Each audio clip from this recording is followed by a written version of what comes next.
Hi guys, and today we're talking, is this potentially the end of the world of Kodi as we know it?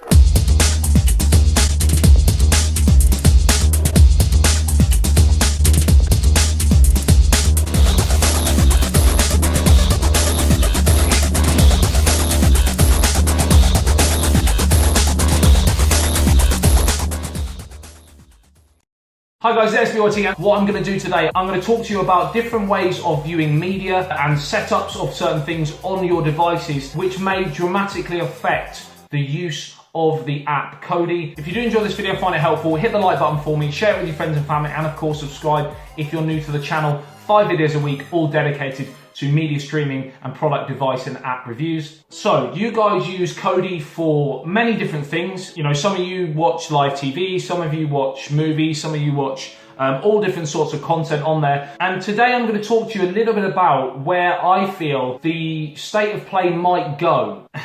State of play. And by that, what I mean is I'm going to show you 2 different alternatives to using Kodi to get some of the content you want. So of course, Kodi is an app which you can watch all sorts of content on, like we said, but if you're watching live TV, for example, there are APKs available that just focus on live TV, and potentially you might see better results, less buffering. You also have people, build makers, for example, are making their own apps that are available on the Google Play Store. So of course, these apps that people are now starting to create are almost like forks or clones of the Kodi app, but they're already loaded with their own add-ons, builds, things like that. So of course, people who want just an ease of having an Android device, a box, a phone, and they want to just have an app that has third-party add-ons already on there, then this is a way of doing that, and you don't need to download Kodi anymore. I'm going to show you 2 different alternatives, one for the live TV and one for a sort of build that you can download straight from the Play Store that I was asked to review a long time ago. This now fits into the video I want to make. And then afterwards, we're going to talk a little bit about how I feel that that's going to affect the state of play with regards to Kodi. So we're going to jump straight onto my phone. I'm going to show you the first of the 2 apps, which is going to be the live TV one, which has had an update, which is why I'm showing it to you. And then I'm going to show you an app that is basically a Kodi build that you can download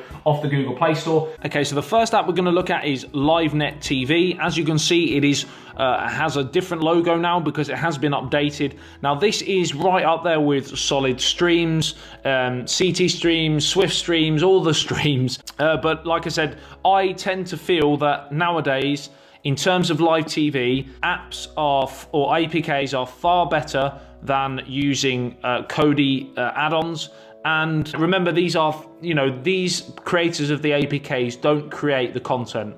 They don't create the streams. They just find streams that are available on the internet. So they aren't responsible for it. In the same way that Kodi is not responsible for third-party add-ons, and even third-party add-ons, as complicated as it sounds, aren't responsible for the content. They just they scrape content from the internet. But anyway, enough of that. On here, as you can see, you've got entertainment, you've got French Live, you've got movies, sports, news, music, documentaries, kids, cooking, religious, and regional. And like a lot of people who tend to use live TV, they'd look at sort of sports, for example. And as you can see, you scroll down and there's lots of different live sports channels on here.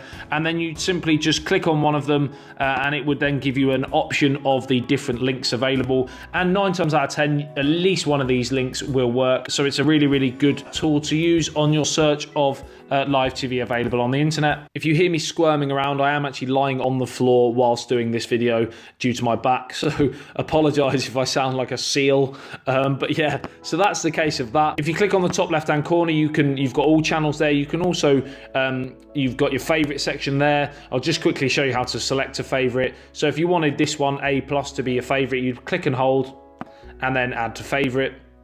And then when you click on the top left-hand side and go to favorites, as you can see, it would be there. So you can just select all of your channels that you want, that you don't have to scroll through all of the different sections to find. You can also report a channel, you can channel request, you can support them by donating. You've got your settings section, copyrights, about, so bits of information if you were unsure as to where the content comes from and things like that. If you click on the top right-hand side, you've got a settings cog there, and as you can see, you've got your lock settings, locked categories, password, favorite tab, and video player. So it'll always ask what video player you want to play with, unless you select one of these, and then you'd be good to go straight away. So that's the first app I'm going to show you today. So that is for your live TV. I'm now going to show you a second app, which is basically a Kodi fork. It already has content available, so you don't need to add your own. So it's basically like your own build on Kodi, but without downloading the Kodi app. Now, like I said, there are a few different versions of this, but as you can see on here, this is called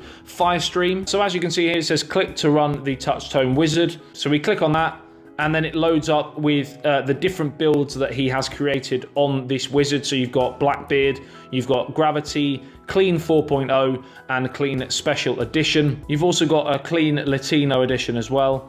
So the one I'm going to show you is the Clean 4.0. It tends to be the most popular as far as I'm aware. So you just then click on that, and then it downloads the build straight onto the app. So similar to how you download onto Kodi, but this is of course a specially made app, which is a fork of Kodi, similar to sort of SPMC and things like that, but obviously it comes already installed with the wizard, which is handy for you guys. It takes a lot of the pressure away. You then get your normal notification to say if it's an Android or Amazon device, you need to unplug it to force close. If it fails, I'll just click on OK, and then would you like to force close? Click yes.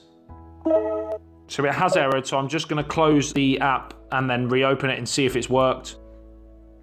So as you can see, it has loaded fine, so don't worry about that error message. Just obviously swipe if you're on an Android phone, which I'm using it on. I just swipe to, swipe to get rid of the app and then reopen it, and it does load up like this. Now, in terms of updates for this actual app, I don't know how often this gets updated. As far as I'm aware, it's quite a lot, but this, I'm not saying that this is going to be the perfect thing for you, because I haven't used it enough. But the reason why I'm showing you is because I feel that this is a alternative way of viewing your media. If and when people decide to create their own apps and keep them updated, it might be easier for you. If certain parts of this build don't work for you, I'm not showing you it for that reason. I'm showing you it because I feel that this is, like I said, potentially the way forward in this area of media streaming. So as you can see, the build has movies, you scroll right, it's got TV series, you scroll right, it's got biblical stuff here, 24/7 there, kids and things like that, and underneath you've also got, so basically exactly the same as you'd see on a build on Kodi, but it is its own app.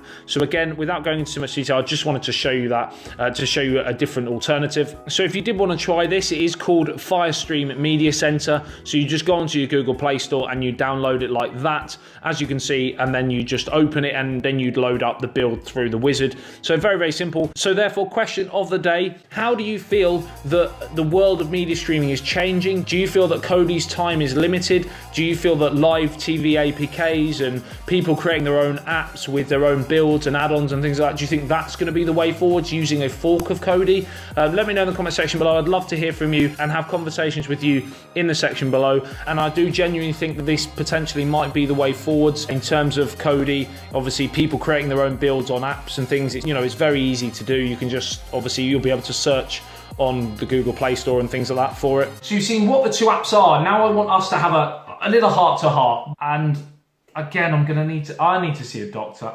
I need a doctor. Eminem or Dre. Not sure who it was, but oh. Little pierce my foot on the spine. I want you to tell me in the comment section below how you feel the state of play is with, I've said it again, how you feel the state of play is with regards to live TV and movies and things like that. Let me know how you feel the Kodi app will develop from here on out, with the increased popularity with live TV APKs, with people starting to create their own Kodi builds, etc. on their own app forks, and whether you think that Kodi, in terms of downloads, is going to suffer from that. So like I said, let me know in the comment section below. I would love to hear your thoughts. Like this if you did enjoy this sort of content. Share it with your friends and family if they'd be interested in this. And of course, subscribe if you're new to the channel. I'll see you in the next one. It's SBYT. Peace out. Hi guys, my back is still absolutely ruined, but I'm going to soldier on. Today we've got something a little bit different. A lot of you guys have been asking me if you're thinking of media streaming on these devices. Today we're talking the early comparison between the Samsung Galaxy S8 and of course the early leaked rumours for the brand new iPhone 8. Hi guys, yeah, so basically I'm just going to give a quick rundown of the two different devices. We know more about the Samsung Galaxy S8 due to the fact that it's being released in the next couple of months as opposed to the iPhone, which is due out in the autumn. First going to focus on the Galaxy S8, and then I'm going to jump onto the information or the early rumours and leaks for the iPhone 8. So let's go. So of course, the first thing we know about the Galaxy S8 is there is going to be no flat screen version. It's going to be an S8 Edge basically, or the S8 Edge Plus. It's not going to have the Edge in the title, but it is going to be a curved display for both.